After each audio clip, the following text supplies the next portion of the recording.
To make simple meatballs, start by mixing 1 egg and your favorite seasonings in a bowl.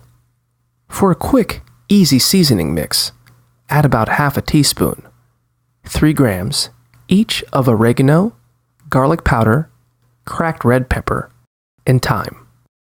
Then, in a separate bowl, add 1 pound, half a kilogram, of raw ground meat. You can use any kind of ground meat, but ground beef will give you a classic meatball flavor. Next, pour the egg mixture into the beef and use your hands to knead it into the meat. Add in half a cup, 50 grams of grated parmesan cheese, and 1 cup, 125 grams of breadcrumbs. Once everything is mixed together, use your hands to form 1-inch balls.